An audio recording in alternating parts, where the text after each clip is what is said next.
Praise the Lord. യെശയ്യാ പ്രവാചകൻ്റെ പുസ്തകം 19-ാം അധ്യായം അതിൻ്റെ 1 മുതൽ 25 വരെയുള്ളതായ വേദവാക്യങ്ങൾ വായിക്കുന്നു. മിസ്രൈമിനെക്കുറിച്ചുള്ള പ്രവാചകം. യഹോവ വേഗതയുള്ള ഒരു മേഘത്തെ വാഹനമാക്കി മിസ്രൈമിലേക്ക് വരുന്നു. അപ്പോൾ മിസ്രൈമിലെ മിഥ്യാമൂർത്തികൾ അവൻ്റെ സന്നിധിയിങ്കൽ നടുങ്ങുകയും മിസ്രൈമിൻ്റെ ഹൃദയം അതിൻ്റെ ഉള്ളിൽ ഉരുകുകയും ചെയ്യും. ഞാൻ മിസ്രൈമിനോട് കലഹിപ്പിക്കും. അവർ ഓരോരുത്തൻ താന്താൻ്റെ സഹോദരനോടും ഓരോരുത്തൻ താന്താൻ്റെ കൂട്ടുകാരനോടും പട്ടണത്തോടും രാജ്യം രാജ്യത്തോടും യുദ്ധം ചെയ്യും. മിസ്രൈമിൻ്റെ ചൈതന്യം അതിൻ്റെ ഉള്ളിൽ ഒഴിഞ്ഞു പോകും. ഞാൻ അതിൻ്റെ ആലോചനയെ നശിപ്പിക്കും. അപ്പോൾ അവർ മിഥ്യാമൂർത്തികളോടും മന്ത്രവാദികളോടും വെളിച്ചപ്പാടന്മാരോടും ലക്ഷണം പറയുന്നവരോടും അരുളപ്പാട് ചോദിക്കും. ഞാൻ മിസ്രൈമിനെ ഒരു ക്രൂര യജമാനൻ്റെ കയ്യിൽ ഏൽപ്പിക്കും. ഉഗ്രനായ ഒരു രാജാവ് അവരെ ഭരിക്കുമെന്ന സൈന്യങ്ങളുടെ യഹോവയായ കർത്താവ് അരുളി ചെയ്യുന്നു.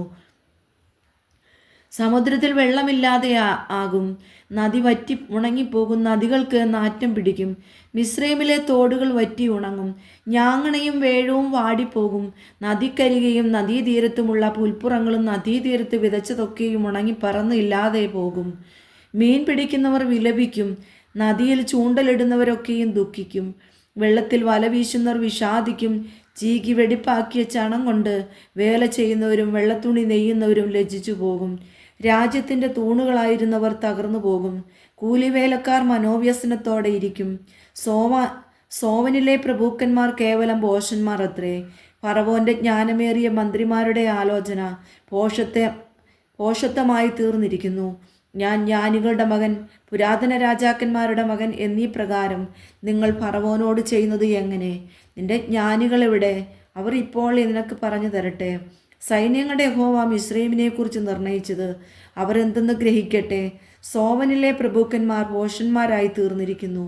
നോഫിലെ പ്രഭുക്കന്മാർ വഞ്ചിക്കപ്പെട്ടിരിക്കുന്നു. മിസ്രൈമിലെ ഗോത്രങ്ങളുടെ മൂലക്കല്ലായിരിക്കുന്നവർ അതിനെ തെറ്റിച്ചു കളഞ്ഞു.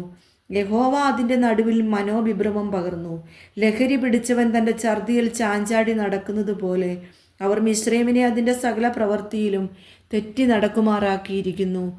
തലയോ വാലോ പനംപട്ടയോ പോട്ടപ്പുല്ലോ നിർവഹിക്കേണ്ടതിന് ഒരു പ്രവൃത്തിയും മിസ്രൈമിനുണ്ടായിരിക്കുകയില്ല. അന്നാളിൽ മിസ്രൈമ്യർ സ്ത്രീകൾക്ക് തുല്യരായിരിക്കും. സൈന്യങ്ങളുടെ യഹോവ അവരുടെ നേരെ കൈയോങ്ങുന്നത് നിമിത്തം അവർ പേടിച്ചു വിറയ്ക്കും. യഹൂദാദേശം മിസ്രൈമിന് ഭയങ്കരമായിരിക്കും. അതിൻ്റെ പേർ പറഞ്ഞു കേൾക്കുന്നവരൊക്കെയും സൈന്യങ്ങളുടെ യഹോവ അതിന് വിരോധമായി നിർണയിച്ച നിർണയ നിമിത്തം ഭയപ്പെടും. അന്നാളിൽ മിസ്രൈം ദേശത്തുള്ള 5 പട്ടണങ്ങൾ കനാൻ ഭാഷ സംസാരിച്ചു. സൈന്യങ്ങളുടെ യഹോവയോട് സത്യം ചെയ്യും. ഒന്നിന് സൂര്യനഗരം ഈർ ഗഖേരസ് എന്നു പേർ വിളിക്കപ്പെടും. അന്നാളിൽ മിസ്രൈം ദേശത്തിൻ്റെ നടുവിൽ യഹോവയ്ക്കൊരു യാഗപീഠവും അതിൻ്റെ അതിർത്തിയിൽ യഹോവയ്ക്കൊരു തൂണും ഉണ്ടായിരിക്കും. അത് മിസ്രൈം ദേശത്ത് സൈന്യങ്ങളുടെ യഹോവയ്ക്കൊരു അടയാളവും ഒരു സാക്ഷ്യവുമായിരിക്കും. പീഡകന്മാർ നിമിത്തം അവർ യഹോവയോട് നിലവിളിക്കും. അവൻ അവർക്കൊരു രക്ഷകനെ അയക്കും. അവൻ പൊരുതി അവരെ വിടുവിക്കും. അങ്ങനെ യഹോവ മിസ്രൈമിന് തന്നെ വെളിപ്പെടുത്തുകയും മിസ്രൈമർ അന്ന് യഹോവയെ അറിഞ്ഞ് യാഗവും വഴിപാടും കഴിക്കുകയും യഹോവയ്ക്കൊരു നേർച്ച നേർന്ന് അതിനെ നിവർത്തിക്കുകയും ചെയ്യും. യഹോവ മിസ്രൈമിനെ അടിച്ചിട്ട് അവൻ വീണ്ടും അവരെ സൗഖ്യമാക്കും.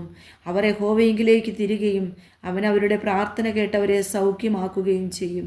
അന്നാളിൽ മിസ്രൈമിൽ നിന്ന് അശ്ശൂരിലേക്കൊരു പെരുവഴിയുണ്ടാകും. അശ്ശൂരിൽ മിസ്രൈമിലേക്കും മിസ്രൈമർ അശ്ശൂരിലേക്കും ചെല്ലും. മിസ്രൈമർ അശ്ശൂരിനോട് ആരാധന കഴിക്കും. അന്നാളിൽ ഇസ്രായേൽ ഭൂമിയുടെ മധ്യേ ഒരു അനുഗ്രഹമായി മിസ്രൈമിനോടും അശ്ശൂരിനോടും കൂടെ മൂന്നാമതായിരിക്കും.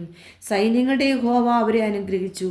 എൻ്റെ ജനമായ മിസ്രൈമും എൻ്റെ കൈകളുടെ പ്രവൃത്തിയായ അശ്ശൂരും എൻ്റെ അവകാശമായ ഇസ്രായേലും അനുഗ്രഹിക്കപ്പെട്ടുമാറാകട്ടെ എന്ന് അരുളി ചെയ്യും.